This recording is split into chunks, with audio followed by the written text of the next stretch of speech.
新聞頭家先來看台南的新化，頂禮拜六是有一隻貨車弄到烏多擺，貨車的駕駛甲乘客竟然是車彈的就逃走。只是等到附近的民眾發現到，才甲這騎烏多擺吊傷的查甫人送病院。不過過2天，有關是當上過身。家屬今仔日是指控講，這駛貨車的哪像是移工，弄到人無幾點鐘啊，就坐飛機出境。移工的頭家甲中人也攏無來關心。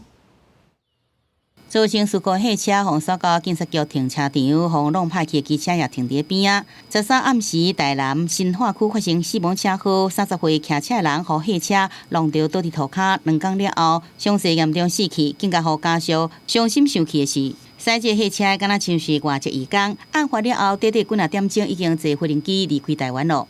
那為什麼外勞他的機票可以馬上就買得到？那他的雇主方？他的護照，他的仲介這一邊有沒有什麼問題？我們不曉得，我們這真的是打一個問號。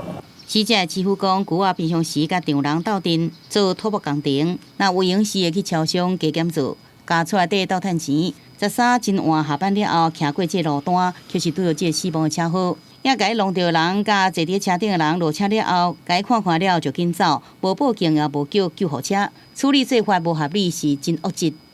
查扣相關證物進行採證，且已將相關人員大案調查，發現駕駛人疑似一名外籍移工。